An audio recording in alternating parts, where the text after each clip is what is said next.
grande abraço a você, a partir de agora, ligado conosco aqui na TV Parlamento Nordeste. Estamos chegando na melhor cobertura dos 9 estados nordestinos, da bancada da Câmara e do Senado da República, no Congresso Nacional, aqui em Brasília. E você pode acompanhar também toda a nossa cobertura em qualquer parte do país, acessando www.parlamentonordeste.com.br. E eu começo o show de notícias e informações de hoje, convocando para conversar conosco, com o nosso telespectador, a deputada do PRB da Bahia, Tia Heron. Ela que por 4 mandatos foi vereadora na capital, em Salvador, e que está agora, desde fevereiro, no seu primeiro mandato, outorgado pelo povo da Bahia, como deputada federal no Congresso Nacional. Tem participado de lutas ativas em favor da mulher, no combate às discriminações, em cima exatamente de temas como a reforma política, a sua preocupação permanente com situações emergenciais como a que acontece com as chuvas agora em Salvador, tem sido uma característica do mandato dessa baiana que tem cumprido a risco aqui no Congresso Nacional a sua ação parlamentar. E a gente vai conversar com ela a partir de agora, inclusive falando do relatório da reforma política que já está aí colocado e da perspectiva de votação até da própria reforma já neste mês. Deputada, prazer tê-la conosco. Como é que a senhora vê essa perspectiva da reforma política, deputada? Sem dúvida nenhuma, é um grande marco, porque depois de 22 anos a gente conseguir tirar esses papéis todos da gaveta, com múltiplas ideias, né, colocá-las na mão de um relator de escola, como é o deputado Marcelo Castro, ele que com muita competência tem atendido também com muita serenidade todas as demandas desses deputados, né, sobretudo das mulheres. É um apelo aqui que eu quero fazer, porque na verdade nós entramos em campanha praticamente, porque a maioria dessa casa é composta por homens. E nós sabemos e entendemos que apesar de termos aí 51 deputadas comigo neste Congresso desse ano, uma clara renovação de 44%, ainda não é o suficiente para fazê-los entender e convencê-los da necessidade da garantia dos assentos nas câmaras, né, nas casas legislativas, para as mulheres terem uma participação efetiva dentro desse legislativo. Então, todas as vezes que a gente fala na reforma sobre esse aspecto, né, a gente percebe que é uma fala antipatizada. A gente percebe que há uma resistência em relação a isso. Lamentavelmente, nós temos ainda esse tipo de entendimento, porque se persistir essa dívida histórica do Brasil para com a mulher, por que não dizer do mundo para com a mulher, né? A gente sabe que só alcançaremos a equiparação ou a igualdade, né, mulher-homem dentro desse espaço de poder só daqui em 1150. Ora, é só os meus tataranetos para poder ver acontecer um colosso desse, que é o brilhantismo, a atuação e a competência da mulher nos assentos desse poder, com o levar de tantos anos. Como eu não quero isso, e eu não vou passar aqui em brancas nuvens nesse Congresso Federal sem lutar, sem esgotar essas possibilidades, nós estamos aí encampando incansavelmente, independente da secretaria, da nossa coordenadora também, que é muito competente, a deputada de Minas Gerais, que é a deputada Dâmina, cada uma de per si tem aí tomado a sua luta e tem ido para as ruas como último grito para que nessa reforma política possamos ter, nesse momento aí, a inserção das mulheres, independente de qual modelo. Se vai ser o distritão misto, se vai ser o distritão, não interessa. A causa da mulher tem que estar acima, no entendimento que há uma dívida histórica e que é preciso reparar. E nisso aí a senhora busca até um fortalecimento dos partidos, como o seu partido que teve a Convenção Nacional, o PRB, deputada. Para nós é extremamente honroso, mas não é só focarmos nesse crescimento. O crescimento já passou. Ele foi importante, o pleito do ano passado, 2014. Nós temos agora um desafio 2016. Esta mulher está como protagonista dentro do meu partido, que é o Partido Republicano Brasileiro, para sair na frente, né, nessas eleições de 2016, porque o crescimento precisa ter um crescimento tanto em qualidade, né, quanto em quantidade dessa representação, dessas mulheres, mas, sobretudo, obedecendo essa obrigatoriedade que é hoje. Então, eu não paro de falar o tempo todo. Eu sou a única presidente estadual de um partido como é o nosso, o único que cresceu no Brasil, o único que tem um colegiado de escola porque é ficha limpa. Então, ter o crescimento é importante, mas ter agora um crescimento com qualidade e com uma representatividade que é, sobretudo, na questão da mulher. E também até o fortalecimento de bancadas, como a senhora tem, com muita determinação, participado da bancada evangélica aqui na Câmara Federal. Sem dúvida nenhuma, essa hora, quando fala disso, eu tenho que sorrir, porque tudo passa, né? E o que me mantém aqui é justamente essa fé, porque o povo brasileiro precisa se alimentar dessa fé, acreditando que a política não é esse céu, mas também não é esse inferno. A política precisa, de fato, de pessoas que tenham uma boa vontade para fazer, que seja maior essa boa vontade do que o poder de estar fazendo. Isso, para nós, é imprescindível, que as pessoas não criem nem aumentem seu grau de algeriza, de repulsão a esse nome chamado política, porque a política é inerente de todo ser humano, ela é quem rege as nossas vidas nas mínimas coisas. Você está em casa e em determinado momento o filho faz uma escolha, o outro filho já fez outro, o marido quer algo, a mulher já quer. Ali já se estabeleceu uma política, porque onde a escolha e tomada de decisão, ali se estabelece uma política. Obviamente que não precisa ser uma política partidária, mas a gente entende da importância que é a política, que nós somos seres políticos. Então, por que, enquanto cidadão, não querer se habilitar e concorrer às eleições? Sobretudo as mulheres. Venderam o tempo inteiro que mulher não vota em mulher, que mulher não tem interesse de entrar na política. Isso é o discurso silenciador que foi imposto a essas mulheres. Então é importante que eu diga, tirando e desmistificando completamente essa história, porque não é real. A mulher realmente, quando concorre num grau de deslealdade muito grande. O sistema político brasileiro hoje, em termos de representatividade, é muito perverso. Acabei de falar com uma vereadora de Gramado e lá só existe ela. Numa cidade como Gramado, eu estou falando do Rio Grande do Sul, eu estou me referindo ao sul do país, né? Que tem toda uma desenvoltura, que tem uma educação hoje muito melhor, muito maior, né? As pessoas pensam, entretanto, veja que esse fenômeno chamado preconceito, discriminação, sexismo, ele não respeita, né? Ele está ali pairando, não é? Em todo lugar chamado mundo, chamado planeta. Então, enquanto eu estiver aqui, eu vou estar falando, fazendo frente a essa luta para que essa realidade possa ser transformada nesse momento de reforma política. Deputada, a senhora tem recebido a missão de relatorias. Eu queria que a senhora pudesse falar um pouquinho sobre esse tema para o nosso telespectador. Olha, é bem interessante porque quando você fala de missão, não é aquilo que sai da minha cabeça. Eu acho que o mandato tem muito isso. O mandato tem que ser aquilo que o povo quer, aquilo que o povo demanda, aquilo que o povo, né, provoca em nós. E eu tenho recebido demandas, né, de diversas áreas. E que isso me dá muito prazer, porque não é o projeto, isso aqui tem a ver com o Tia Heron, vamos dar a relatoria para ela. Não. Existe, na verdade, um encaminhamento da sociedade civil. Isso é bem interessante, para que eu esteja relatando projetos, determinados projetos. Como, por exemplo, o projeto da revanche. Né? Poucas pessoas ouviram falar sobre isso, mas, na verdade, é aquilo onde a moça, com o seu companheiro, parceiro, namorado, noivo, marido, estabelece ali uma relação íntima, mas, entretanto, está sendo gravado. E esse vídeo, essa fotografia daquele momento íntimo, ele é exposto na internet. E isso me foi demandado por doutora Sara Gama, ela que é promotora do Ministério Público do Estado da Bahia, né? Tia Heron, você precisa estar atenta a esse projeto 555/2013, para sua relatoria. E hoje o presidente da Comissão de Constituição e Justiça, ele já estava me dizendo, olha, tem aqui uma recomendação, eu preciso passar para as suas mãos.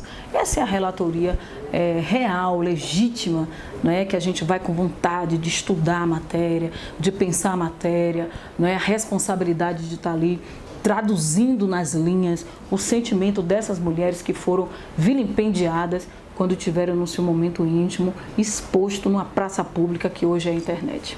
Deputada Tia Heron, nós vivemos novamente a condição de chuvas e calamidade, com mortes na capital, em Salvador. Como é que está o estágio nesse momento e como é que tem sido a sua preocupação aqui no Congresso, deputada? Isso é realmente ainda muito lamentável. Eu continuo a dizer que depois de 21 anos, nunca choveu tanto em Salvador como choveu essas semanas. Inclusive a previsão, estou aqui pedindo a Deus, Ele que é o soberano, possa reter os céus, porque a previsão é de muita chuva a partir de amanhã, quarta-feira, até na próxima segunda. Esse final de semana nós tivemos 4 vítimas de uma mesma família. Eu quero me solidarizar com essas famílias e quem me conhece sabe do respeito que eu tenho, fazendo também um reconhecimento a essas famílias que estão em áreas de risco, que por favor, procurem sair, se desapeguem, porque o valor maior está na sua vida, não naquilo que você construiu com sua luta, com seu suor.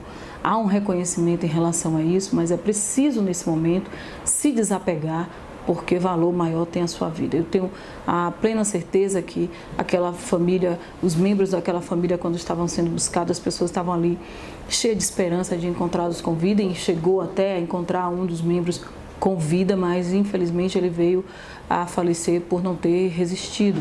Eu estive ontem com o prefeito ACM Neto, ele extremamente triste, ele muito cabisbaixo, conversamos um pouco sobre um projeto de indicação da nossa autoria, que trata sobre a prevenção. O Brasil não sabe lidar com as propostas de prevenções. Lamentavelmente, o Brasil só lida com as suas consequências. Então, o projeto visa exatamente isso, cuidar para que o número de encostas, elas podem ser, de fato, avaliadas no grau de risco maior ou menor. Elas podem ser medidas através desse projeto, o nível pluviométrico das chuvas, né, por cada milímetro, porque isso é prevenção, sobretudo na alocação de recursos para que, vindo um fato superveniente, como foi agora esses dias, que ninguém esperava que viesse cair tanta chuva como caiu em Salvador, né, numa região, por exemplo, ali da área do Iguatemi. Não me lembro quando aquela área esteve alagada. Quer dizer, algo realmente que merece uma atenção. Por mais que o prefeito esteja aí dando plantão na prefeitura, domingo do Dia das Mães, o sábado também ele passou ali na prefeitura até a meia-noite, 1h da madrugada, temendo, né, que viesse acontecer maiores catástrofes, mas muito melhor do que todo esse temor é que venhamos trabalhar em cima da prevenção. Mais uma vez eu coloco à disposição esse projeto de indicação e estou à disposição hoje aqui no Congresso de buscar e alocar recurso para que de fato ele seja colocado em prática e daí ser poupado nossos filhos, nossas filhas, nossas famílias. Aí, portanto, a deputada Tia Heron, né, com uma atuação marcante aqui na Câmara Federal e, aliás, nesse tema em relação às chuvas e à calamidade em Salvador, ela tem absoluta razão quando fala não só da situação atual, mas principalmente de um trabalho preventivo, né, que é uma coisa que se faz muito pouco nesse território brasileiro e que muitas vezes a gente tem situações repetidas, não só em Salvador, como em outras partes do território nacional.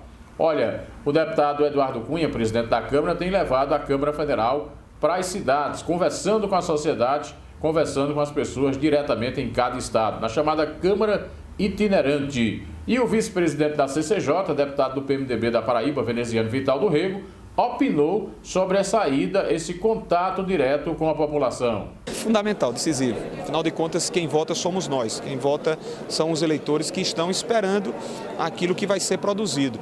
E aí a gente tem, além das obrigações de tornar todo esse debate mais publicizável, mais explicitado, de uma forma mais pedagógica, de uma forma mais detalhada, ou seja, estabelecendo para que haja a apreensão mais facilitada do que significa o distritão, do que significa o fim da coligação proporcional.